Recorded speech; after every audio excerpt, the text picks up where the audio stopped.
Class. Okay, so this is class novel time. If we remember, the main character is stuck in this outbuilding with Darwin and the Lavellan because Darwin won't let her or him out. Um, because he's being a bit sort of protective, as dogs do. So we are going to start chapter 17 and see what happens. Now, the questions I have at the end are quite tricky, and I'm going to see if you can figure them out. So, chapter 17. It was no use, I couldn't get past Darwin. I'd heard 4 gunshots, and I knew that Mum and her friends didn't have any guns. I realised that there were 4 adults Mum, George, Carol, and Chris, and I hoped that it was just a coincidence how many shots there had been. I couldn't get to the door, but I realised I could at least get to the window. Despite the dust and grime that seemed to be ingrained into the glass, I could make out shapes of people and animals. Eric hadn't even moved from his spot, I realised, while Taurus was lying down, his deadly horns next to Eric's feet. No doubt Taurus had huge amounts of tranquilizer running through his bloodstream. A dangerous amount, I wondered to myself, and realised my hands had curled up into fists. Mum was ignoring all the chaos and was knelt down next to Taurus, checking if he was all right. The 2 henchmen were the ones firing the guns, here, there, and everywhere. They were firing at the humans. They weren't firing at the humans, though, but at the 4 animals that surrounded them. I recognised Sheba and Iliad straight away. Iliad's 3 heads were snarling at the men, and he was pouncing a little way, only to move back to avoid the guns. Sheba, however, was sat leisurely behind them, occasionally flicking her tail. I was sure she was responsible for how they kept tripping up every time they got close to shooting one of the animals. Then there were 2 creatures I hadn't seen before. One was a horse, at least I think it was a horse. It was as big as Taurus, and it didn't have short hair like most horses. In fact, it didn't have any hair. It didn't even look like it had any skin. It was covered in black patterns which moved constantly, like... I realised why this animal of Carol's and Taurus got on so well. Taurus was a water bull, and this creature seemed to be made of water. Black water. The henchmen would fire their guns at it, but the bullets would just slip through, and the horse wouldn't feel it at all. Despite the guns having no effect on the animal, the horse didn't seem to have much effect on the humans, either. It would rear up high above them and come crashing down, but all that would happen was that they would get soaked. A few seconds after, they had recovered their nerves and would start shooting again. Then there was the 4th animal. Yet this animal looked a bit like a fox, with its pointy nose and red coat. I knew that foxes' tails were supposed to be bushy, but I'd never seen a tail that bushy before.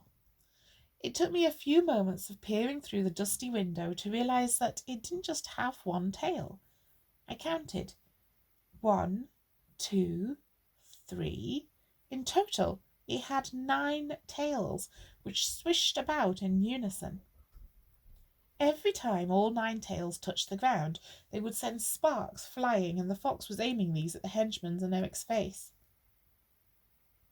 Eric remained unperturbed by this, however, and was watching with some amusement and fascination at the other animals surrounding them.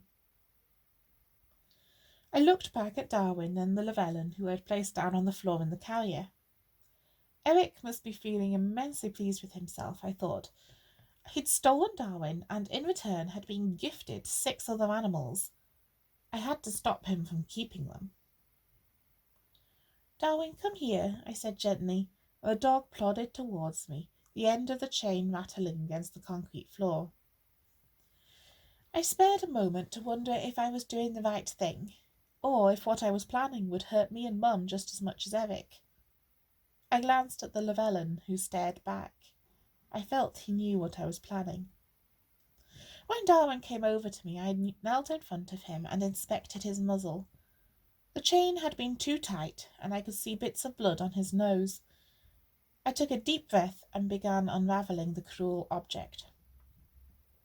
I knew that when animals were hurt, they could lash out and hurt others. If Darwin did that, I'd have no defence. Kneeling in front of him, the first thing he would hurt would be my face.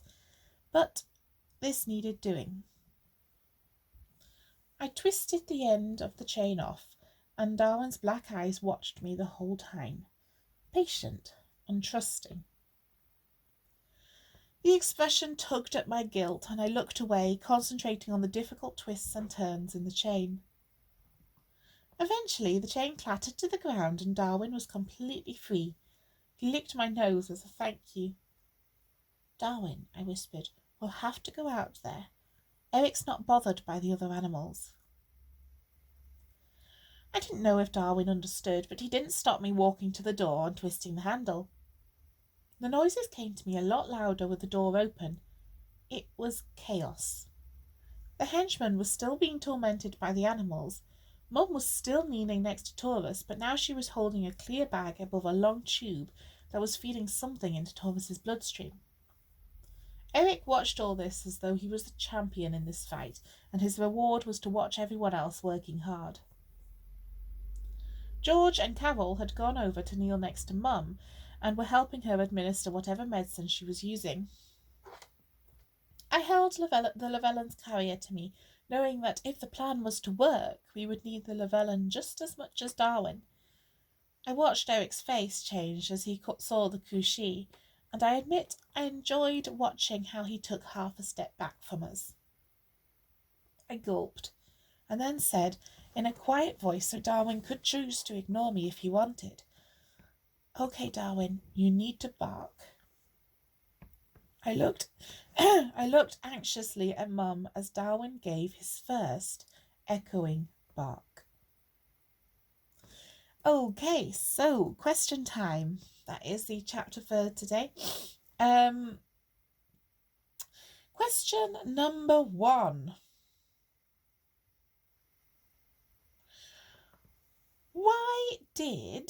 There's a lot of why questions in this.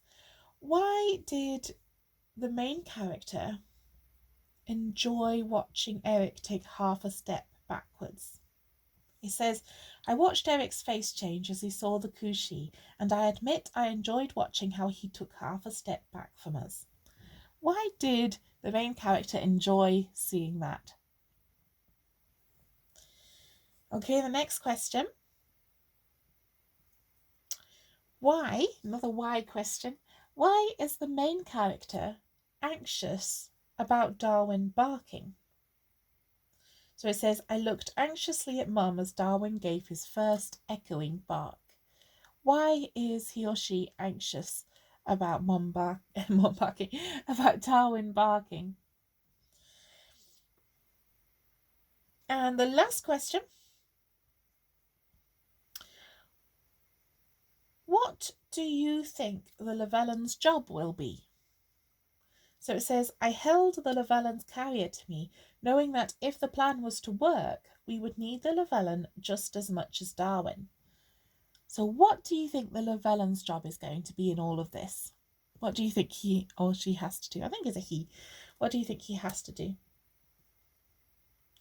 Okie dokie then. So those are your 3 questions. They are tricky and they do rely on you having listened to the other chapters in the story as well, which I'm sure you have done. And so comment on the thread with it or send me a message on Dojo with the answers. I don't mind which. But enjoy your day. It's Friday tomorrow. Remember, it's a holiday tomorrow, so have a really, really lovely time. I hope the weather's going to be nice and you can get out in the garden or something, or on the trampoline if you have one. Everyone seems to have a trampoline apart from me. So enjoy your holiday and I will see you later. Bye bye.